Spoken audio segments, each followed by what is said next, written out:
Hey, what's going on, guys? Welcome to the channel. UFC 289's co-main event was Charles Oliveira versus Beneil Dariush, and this is going to be my post-fight strictly for that co-main event, Oliveira versus Dariush.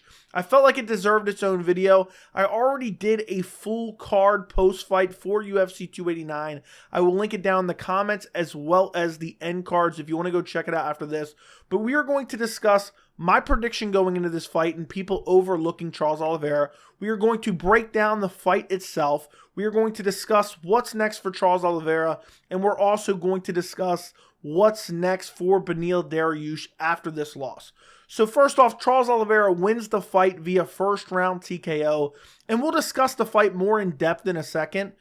But going into this fight, it was so strange because I felt like the majority of the MMA community was overlooking Charles Oliveira. And I did a video on it the Friday before UFC 289 just discussing that I thought so many people were overlooking Charles Oliveira just because he lost to Islam Makhachev. He hadn't lost in years. He drops the title to Islam Makhachev. I know technically he wasn't the champion because of the weight miss, but he drops the title to Islam Makhachev, and then all of a sudden, people are acting like Charles Oliveira's washed up. Charles Oliveira is going to get KO'd by Beneil Dariush. I can't tell you how many comments I got confidently saying Beneil Dariush was going to KO Charles Oliveira. I got a lot of comments on my UFC video where I discussed Oliveira being an underdog for this fight. I got people saying, can't wait to come back to this video after the fight. Basically saying, you know, oh, when Dariush wins, I'll come back in the comments and rub it in your face. And I just felt like the overall sentiment I was kind of perceiving from the MMA community was that Beneil Dariush was going to win this fight. And you go to Tapology, it was 54% to 46% for Beneil Dariush. And that was as of Friday. I didn't check it updated on Saturday. And I expected it to be worse. I expected like 60 to 40 picking Beneil Dariush. And it was shocking to me considering Charles Oliveira just went on this long run. And, you know, he lost one fight, but he lost to Islam Makhachev. And we know how good Islam Makhachev is. And now all of a sudden they're picking Beneil Dariush, who's on an 8-fight win streak going into this fight, but not the greatest wins by any means. And we're going to talk about that in a little bit in a second. But how did the fight go down? Let's break down the fight. I broke it down in my other post-fight video, but let's break it down in this video as well. You look at this fight. This fight starts off, Charles Oliveira slams a head kick. Dariush partially blocks it, but he gets through as well. They have an exchange on the feet. Dariush lands a couple shots. Oliveira lands a couple shots. They clinch up. Oliveira, I think he landed a knee to the body. And then Oliveira looks for a trip, but then ends up kind of pulling Dariush down into his guard. Can't get the trip, pulls Dariush down into his guard. And then it's kind of just hanging out in his guard. And Dariush is throwing body shots, then body, head. And he's throwing heavy ground and pound, but the shots to the head aren't really landing. And then you have Oliveira, body triangle from the bottom. He's throwing elbows from the bottom. He's throwing hammer fists from the bottom. And then he would create like a scramble for a second, but then he wouldn't get up. It was like he was creating a scramble, getting the feet on the hips, but then just staying on the ground. And Beneil Dariush would get back in his guard, and then it would be the same thing, rinse and repeat. Beneil Dariush would land a couple shots to the body, throw a couple good shots to the head, but very few of them were landing. And then you had Oliveira throwing like heavy hammer fist off his back and some elbows off his back. Well, eventually, Charles Oliveira gets his feet on the hips, pushes him off, and then decides to get up, clinches immediately, pushes Dariush against the fence, lands a couple knees against the fence in the clinch, then they break. And then that's when Charles Oliveira throws another head kick similar to the one he threw in the first 20 seconds.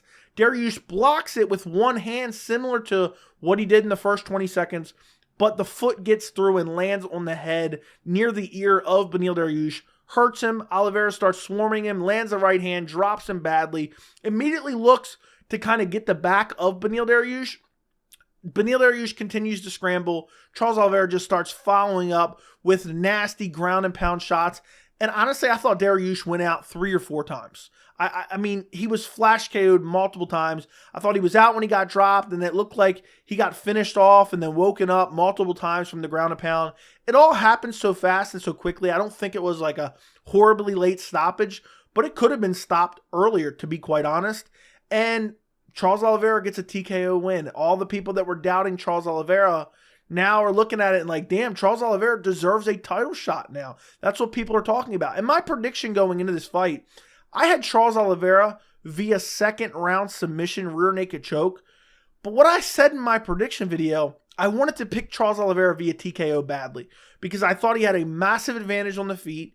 I thought he was far more technical on the feet. I thought he was a lot faster on the feet. And I thought he had more power than Beneil Dariush. And he also, he's so aggressive, and Dariush fights best when he's moving forward. And I thought Oliveira is going to push Dariush backwards, and Dariush doesn't fight as good or as well when he's backing up. And I wanted to pick TKO so badly. I even break it down in my video, my prediction video. You can go check it. It's on my channel. And I said, but Charles Oliveira, every time he hurts someone, for the majority of the times that he rocks someone and drops them on the ground, he prioritizes looking for a submission. We saw it in the Justin Gaethje fight. We've seen it time and time again where Oliveira will rock somebody. He starts looking for the back. He starts looking for a rear naked choke. He starts looking to set up submissions. And that's why I picked submission. And I also picked second round, so that was a little bit inaccurate. It happened in the first round. But Charles Oliveira, with basically a flawless performance, in my opinion. I know some people are going to say Beneil Dariush controlled him on the ground. Oliveira kind of pulled guard there. I know you could say Dariush kind of, stopped the trip and then ended up on top.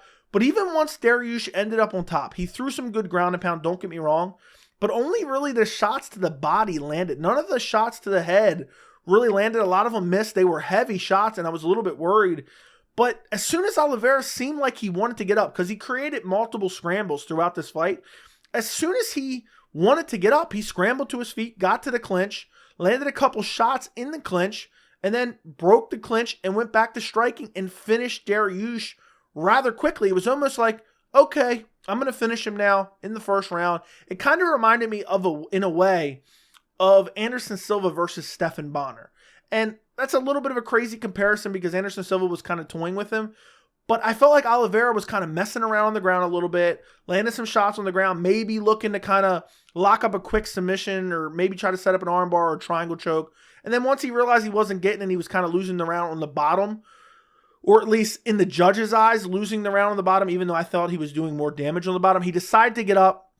Within 45 seconds, he finishes the fight and absolutely sleeps Dariush. I mean, it was bad. Dariush took a lot of damage in this fight. And I think Charles Oliveira, he looked better than ever, to be quite honest. I know he was on an 11-fight win streak before he lost to Islam Makhachev. But honestly, with this win over Beneil Dariush, even though I'm going to discuss Beneil Dariush in a second, I think Beneil was a bit overrated by the MMA community. I think Charles Oliveira is still one of the greatest lightweights of all time. If he can go and reclaim his belt from Islam Makhachev, let's say that's the next fight, I think Charles Oliveira is number one on the list of greatest lightweights of all time, surpassing Khabib, if he goes back and gets his title from Islam Makhachev. But in this fight, I thought he looked super impressive, but nothing that I saw really shocked me. I didn't think Dariush had the offensive grappling to hold Charles Oliveira down for long periods of time, even though technically there was 3 or 3.5 minutes or so of control time in that first round, roughly. I just think Oliveira was kind of cool hanging out there. He was comfortable hanging out there. And I also thought that Charles Oliveira, his striking was much faster than Dariush. I thought Dariush throws a lot of looping shots, and they're not particularly fast, and I thought Oliveira would see him coming. And don't get me wrong, Dariush landed a couple shots early, but they were more of like jabs and straight punches that he doesn't throw a whole lot of. And I mean, for Oliveira, this was a flawless performance in my opinion. And I think you look at the lightweight title picture right now, I think Charles Oliveira deserves the next title shot. I wasn't super high on the prospect of seeing Islam Makhachev versus Charles Oliveira 2, even though I love Charles Oliveira. I wanted to see him get another title shot, but I wasn't that high, even with a win by Oliveira against Dariush. But after seeing this fight, I'm dying to see that matchup now. I would still favor Islam Makhachev. I would most likely pick Islam Makhachev. I picked Oliveira in the first fight, but that's a compelling fight. And also, what other fight are you going to do for Islam Makhachev right now? Are you going to give the winner of the BMF title at UFC 291, Dustin Poirier versus Justin Gaethje, you going to give that winner the next title shot? I don't think they necessarily deserve it. And also, they both lost to Charles Oliveira fairly recently. In the last 2 years, they've both lost to Charles Oliveira. And then you look at what's another option. You could have Alexander Volkanovski if he beats Yair, but that's a big if. And also, if he doesn't take any damage. Because if he takes any damage, we know Islam Makhachev's fighting at UFC 294 late October. So, if they want to give it to Volkanovski, he has to not take any damage in the Yair Rodriguez fight. If they wanted to give it to winner of Poirier versus Gaethje, they have to not take any damage. Charles Oliveira just fought early June and did not take any damage. So I do believe that Islam Makhachev versus Charles Oliveira 2 is next for the lightweight title. And honestly, I don't hate that fight. I'm reinvigorated. I think Charles Oliveira has a legitimate chance to dethrone Islam Makhachev. Again, I'm leaning Islam Makhachev. Don't get me wrong. I'll most likely pick Islam Makhachev. How can you not pick him after that first fight where he just looks so technical and so crisp on the feet and then gets the finish via arm triangle, follows Charles Oliveira to the ground and submits him? How can you not pick Islam? But I think that's the fight to make. And Dana White even said post-fight, yeah, that's the fight that makes sense. Now, we have to take what Dana White says with a grain of salt.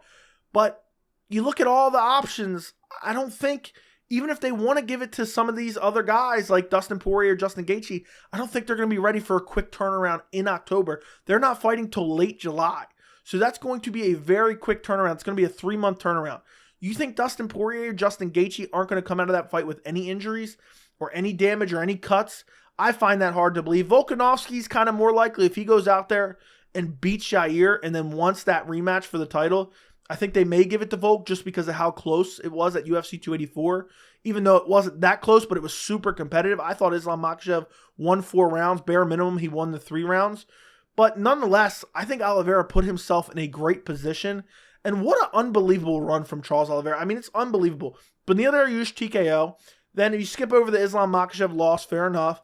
Defeating Justin Gaethje, submitting him in the first round, submitting Dustin Poirier in the third round, TKOing Michael Chandler in the second round, dominating Tony Ferguson, submitting Kevin Lee, and then you get back to like Jarrett Gordon, Nick Lentz, not the greatest of wins, but look at that resume. That's unbelievable. Tony Ferguson, Michael Chandler, Dustin Poirier, Justin Gaethje, Beneil Dariush now. Unbelievable resume from Charles Oliveira. Striking looked unbelievable tonight. Charles Oliveira just came out super emotional in the walkout.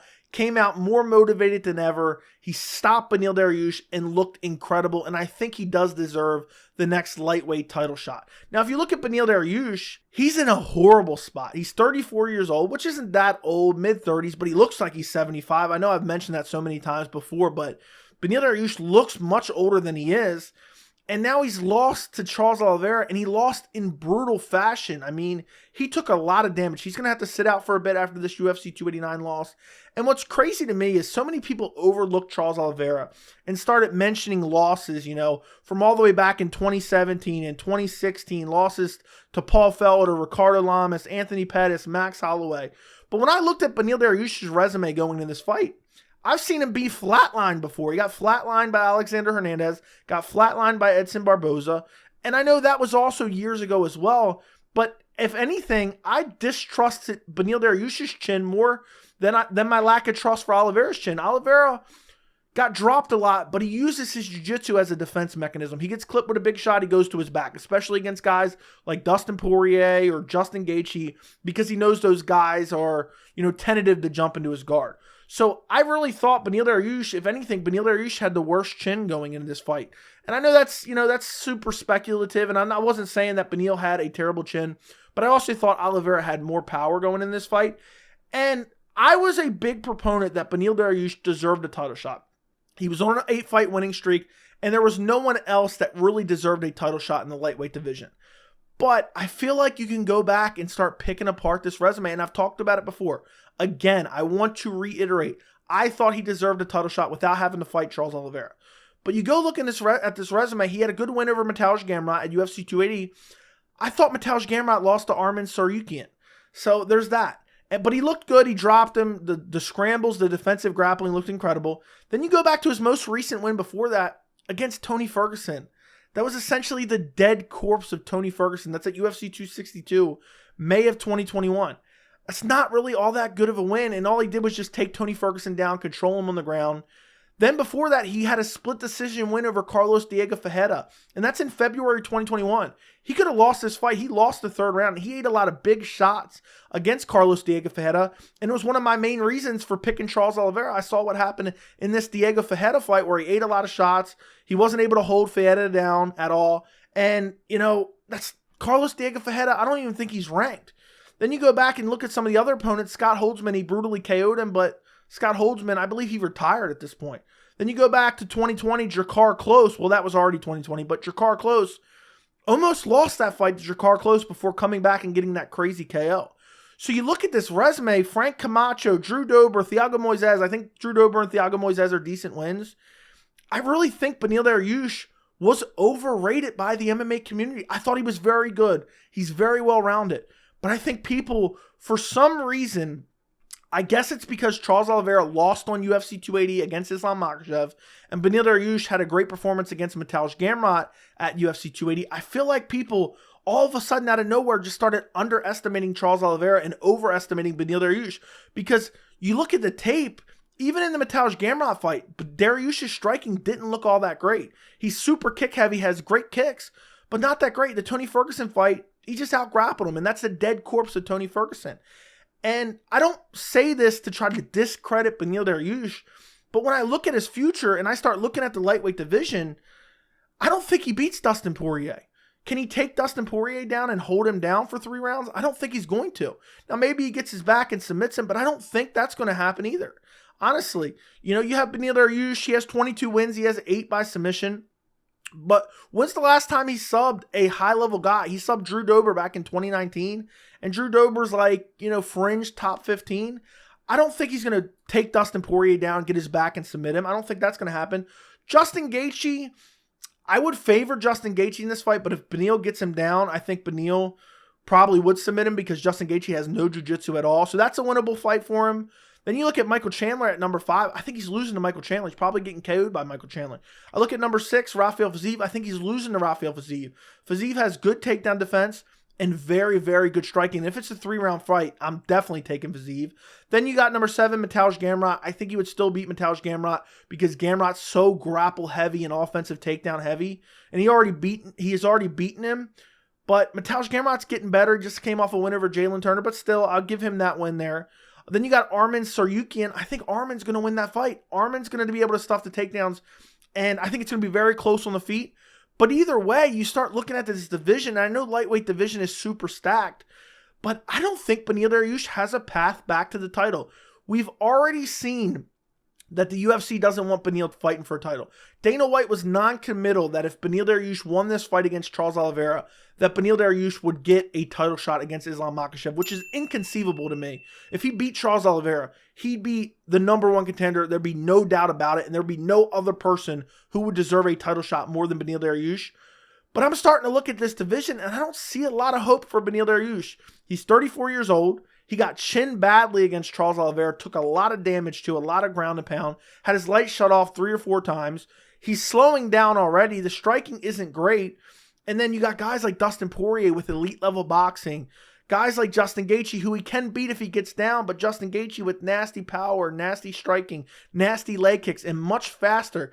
And I think Justin Gaethje would just try to circle and defend the takedowns and look to land on the feet. Michael Chandler, I don't think he's beaten at all. I know I've already gone through some of these names, and it wouldn't shock me the way the UFC kind of has acted about Beneil Dariush. It wouldn't shock me if next thing you know they feed him to Jalen Turner. I would favor Jalen Turner over Beneil Dariush. We just seen Jalen Turner defend the takedowns of Gamrot and beat him up on the feet. And Jalen Turner's massive for lightweight, super long, super fast, has good guillotines. So even Jalen Turner at number 10, I think Dariush is losing. I really do believe this was Dariush's last run at a title shot. I don't believe he's going to get a lightweight title shot. I feel horrible for him, to be honest, because he did deserve it. But I think a lot of the MMA community got tricked. I think a lot of them fell for the Beneil Dariush hype. I don't know where it came from. I guess the win over Mateusz Gamrot. But people were saying Islam wasn't that good just because of some of his wins against lower level competition, even though he was dominating and destroying these guys like Bobby Green and Drew Dober.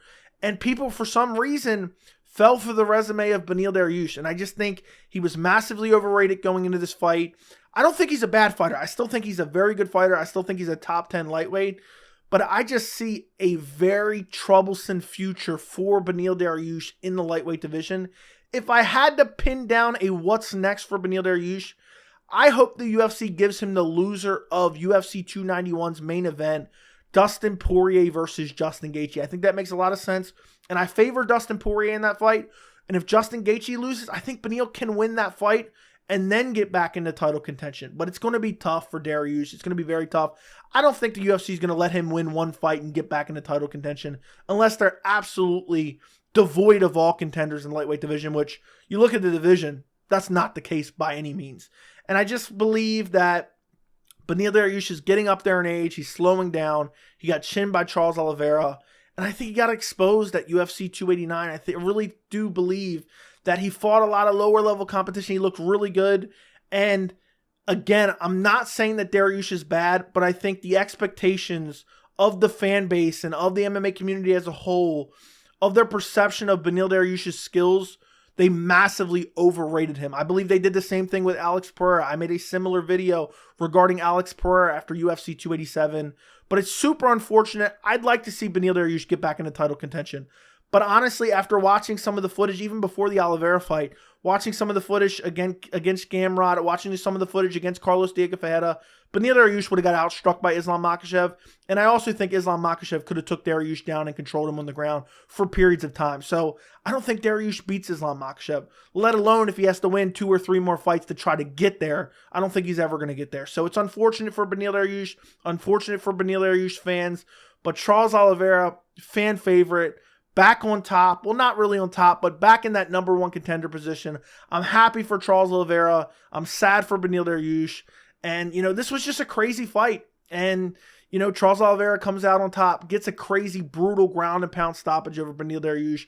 But let me know what you guys think down in the comments. Don't forget to like the video. Don't forget to subscribe to the channel. And thank you so much for watching.